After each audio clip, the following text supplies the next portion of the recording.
Olá pessoal, vamos iniciar mais uma lição sobre ética. Hoje com uma temática muito especial, com uma temática absolutamente central no âmbito da filosofia e no âmbito inclusive de outras ciências humanas e sociais, de outras áreas das ciências humanas e sociais. Aliás, a reflexão sobre ética e também sobre o seu ramo em termos de ética aplicada ou então de filosofia política perpassa a constituição das diferentes ciências humanas e sociais e, aliás, como nós estamos vendo em torno das discussões sobre a pandemia do coronavírus e a vacinação em massa, inclusive a produção da vacina, há uma própria politização desnecessária, em muitos aspectos inconcebível, dada a quantidade de pessoas que está morrendo por falta dessa vacina e de infraestrutura pública, em muitos casos, no contexto da própria ciência, diga-se de passagem, o que é muito interessante. Mas, enfim, nós vamos refletir hoje sobre uma lição de ética que, como eu disse, eu considero fundamental, e em outros momentos, em outros vídeos, nós podemos fazer essa correlação entre ética, política, ciência e em que medida, de fato, se trata de uma reflexão ética ou não. Vocês viram, nós já tivemos 2 lições sobre ética, aliás. Na primeira lição, e aliás, a lição mais básica de todos, quando nós refletimos, mais básica de todas, quando nós refletimos sobre ética, filosofia política, ética aplicada, diz respeito à relação socialização-subjetivação, ou seja, o fato de que os indivíduos emergem em um contexto coletivo, intersubjetivo, marcado por tradições comuns, por práticas, valores, símbolos, instituições vinculantes e, ao mesmo tempo, por outros sujeitos, no caso, outros sujeitos morais, por outras subjetividades. E, no sentido contrário, então, a socialização é marcada exatamente por essa pluralidade em interação ao longo do tempo, e interação não significa apenas relação pacífica, mas relação tensa, contradição, negociação, síntese, mais conflito, mais negociação, mais síntese, etc. Então, socialização, subjetivação, o indivíduo se dá em uma comunidade humana. Essa comunidade humana é marcada por uma inter-relação entre indivíduos, é o ponto central da ética, porque se só houvesse um ser humano, não haveria exatamente possibilidade de reflexão ética, uma vez que ela surge a partir de uma pluralidade em conflito, em necessidade de acordo, em inter-relação. E da mesma forma, se houvesse uma sociedade sem indivíduos, o que seria praticamente impensável, tanto quanto a ideia de um indivíduo só, no caso, nós simplesmente não teríamos os sujeitos morais desde os quais efetivamente a reflexão ética e a dinamização política da sociedade, a transformação cultural da sociedade aconteceria ao longo do tempo, ok? É por isso que quando nós falamos em ética, ética aplicada e filosofia política, repito mais uma vez, nós nos referimos a uma pluralidade em inter-relação, ok? Esse é o núcleo estruturante e o ponto de partida da reflexão ética. A segunda lição sobre ética, que também nós já podemos apreciar aqui no canal, diz respeito à indefinição, a indeterminação humanas, a abertura humana. Os seres humanos são indeterminados, possuem abertura e indefinição, ou seja, eles não nascem prontos, eles não nascem definidos em termos morais ou em termos imorais, pensando no contexto, na questão da moralidade própria a cada comunidade humana. Seres humanos, repito, não nascem prontos, eles nascem com potencialidade moral, potencialidade normativa, inclusive, se nós formos pensar, com potencialidade intelectual, as quais serão exatamente atualizadas no dia a dia da sociedade onde ele se encontra, nas relações recíprocas, no contexto familiar e, finalmente, desde os recursos e os valores e as práticas que essa mesma sociedade na qual esses indivíduos emergem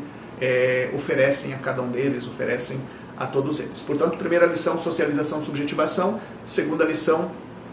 abertura, indeterminação e indefinição humanas. Vejam que nesse caso, inclusive, tanto quanto no primeiro, o fato de que nós não nascemos determinados, como, por exemplo, seres instintivos, meramente corpos fisiológicos genéticos, ou espécies fisiológico-genéticas, pura e simplesmente, diz respeito, significa, no caso, que a biologia não define cultura, que a biologia não define antropologia, ok? Temos corpos biológicos, temos uma condição fisiológico-genética, mas isso não define ética, não define ação humana ao longo do tempo, não define desenvolvimento humano no âmbito normativo, no âmbito simbólico, no âmbito cultural, que diz respeito, então, a uma outra área. Então, é só por isso, no caso, de que nós não somos determinados pela biologia, mas sim somos seres abertos, indeterminados, indefinidos, que se constroem na socialização, ao mesmo tempo em que produzimos e reproduzimos socialização. É só por isso que efetivamente há ética e que há filosofia política, ou mesmo que há ética aplicada, e que há todo esse conjunto, porque esse é o ponto importante, há todo esse conjunto social, antropológico, institucional, desde o qual efetivamente a formação humana nas suas múltiplas perspectivas acontece e é dinamizada ao longo do tempo, ok? Pois muito bem, dito tudo isso, a nossa terceira lição de ética diz respeito à questão da consciência ou da autoconsciência. Isto é, só onde há personalidade moral, só onde há sujeito moral, há efetivamente a possibilidade de se falar em justificação ética, em responsabilização ética, porque de fato a questão-chave é essa. É necessário um sujeito moral reflexivo, consciente de si, dominando as suas potencialidades internas, a sua personalidade, digamos assim, para que efetivamente se possa responder pelos atos morais e então negociar, interrelacionar-se com outras pessoas, ok? Isso é muito importante. A autoconsciência, o sujeito autoconsciente é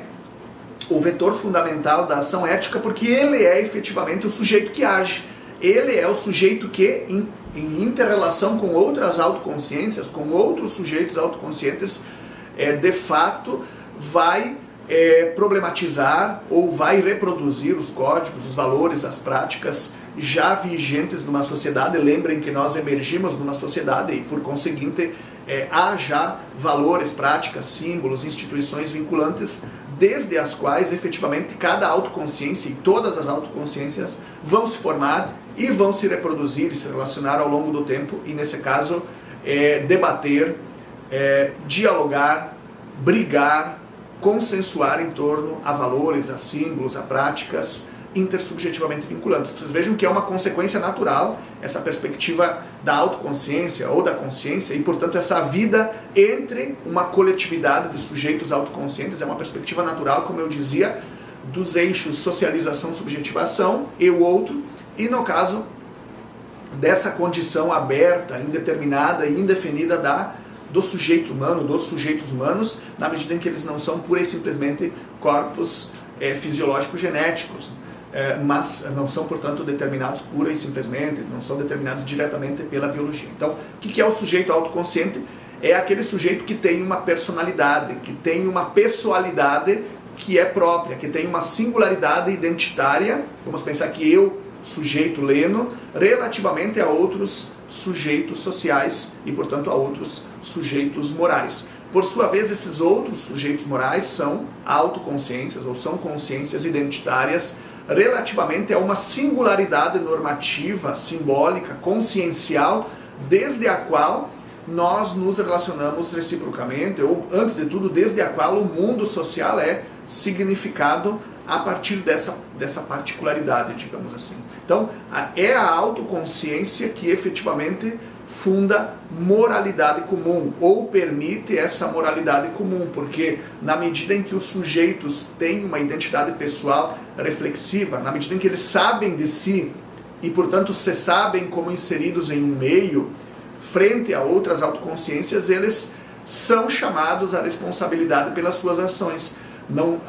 nesse caso, nós não temos apenas o fato de que a sociedade coloca padrões objetivos. A sociedade é uma estrutura objetiva no âmbito das suas instituições, dos seus valores comuns, da sua cultura de fundo, desde a qual nós não só nos subjetivamos, mas nos relacionamos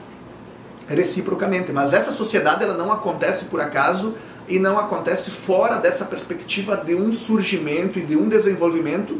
da autoconsciência ou da consciência de si, ok? De uma noção de subjetivação, de uma condição de desenvolvimento de pessoalidade, de identidade pessoal, simbólica, a consciencial, a partir da qual, então, esses mesmos sujeitos, assumindo-a e assumindo-se enquanto identidades singulares, vão se relacionar uns com os outros e assumir, e no caso, dinamizar os valores, as práticas, os símbolos, as instituições intersubjetivamente vinculantes. Como eu disse, é a partir dessa condição de uma subjetividade moral, ou seja, de um sujeito dotado de autoconsciência em relação à sua identidade pessoal e a sua inserção em um meio coletivo de instituições, práticas, valores e outros sujeitos, é a partir dessa perspectiva da autoconsciência que, de fato, nós podemos entender todos os arcabouços, e eu vejo, eu repito essa afirmação, todas as formas sociais e institucionais existentes em qualquer momento histórico, nas suas atribuições de direitos e deveres, nas suas atribuições de condições simétricas ou assimétricas e de penas respectivas para os crimes. Enfim, vocês vejam, nós não somos determinados de modo exterior no que diz respeito às nossas ações pura e simplesmente. A autoconsciência pressupõe sempre essa resposta individual, portanto, essa resposta interior dentro de um contexto de responsabilidades coletivas. Se nós pegarmos aqui, por exemplo, o Código de Hammurabi ou os 10 mandamentos cristãos em torno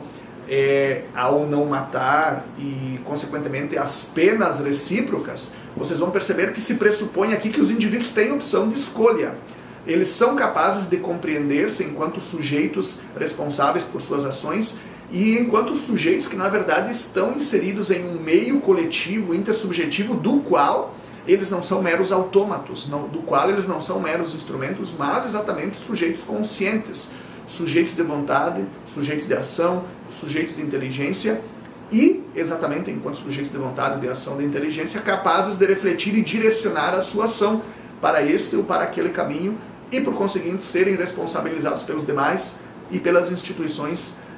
fundadoras da coletividade na qual eles estão efetivamente inseridos. Portanto, terceira lição fundamental de ética: autoconsciência, consciência de si, que gera exatamente um sujeito capaz de se perceber enquanto possuindo uma identidade pessoal específica, singular, e ao mesmo tempo,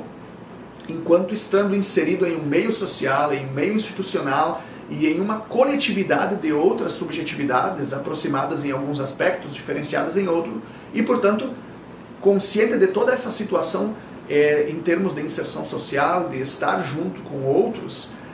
um sujeito moral consciente, reflexivo, capaz de escolher ações, de escolher caminhos, de decidir por si qual o direcionamento a tomar frente aos demais e exatamente frente às instituições. E é a partir disso, ou seja, da pressuposição dessa autoconsciência, que nós temos então um sujeito moral, ou se nós pensarmos hoje na democracia, um sujeito jurídico que será responsabilizado pelas suas escolhas. O sujeito escolhe assumir a corrupção. Ele não foi simplesmente obrigado, mesmo que há um efeito manada aqui. Se nós pensarmos, por exemplo, de modo breve, no exemplo dos julgamentos de Nuremberg em relação a autoridades nazistas e os crimes contra a humanidade em relação ao genocídio judaico, por exemplo. Então vocês vejam que muitos deles argumentaram que simplesmente cumpriram ordens superiores ou que eram engrenagens de um sistema amplo que eles não tinham como recusar, como desobedecer. Então vocês vejam, é a ideia de que não tinham responsabilidade moral, não tinham autoconsciência e, em última instância, não tinham condições de uma ação autônoma. Ou, pelo menos, de que aqui a ação autônoma, autoconsciente, poderia ser minada. Então vocês vejam, é uma resposta equivocada, e não por acaso foram condenados e, na sua maior parte, enforcados ou presos por longos anos. É uma resposta equivocada, enfim, porque, de fato, como já diz o Sartre, nós em qualquer momento, e essa é a condição ontogenética da justificação moral, temos liberdade absoluta de escolha para este ou para aquele caminho, relativamente a este ou aquele valor, a esta ou aquela prática, ok? E nesse sentido, o fato de escolher tornar-se nazista, ou tornar-se nazista, ser nazista e matar judeus, por exemplo, não foi simplesmente um exercício autômato ou instrumental. Não foi, repito, para não causar nenhum problema aqui, um exercício autômato, um exercício instintivo, uma determinação desde fora com caráter absoluto. Foi uma escolha moral que, por consequência, teve exatamente consequências jurídicas, ok? Então, a autoconsciência ou a consciência moral como um dos núcleos fundamentais da ação moral, da ação ética, da reflexão ética, na medida em que leva não só a responsabilidade moral, mas a todo um conjunto de instituições, práticas, valores, símbolos e comportamentos em comum que efetivamente podem ser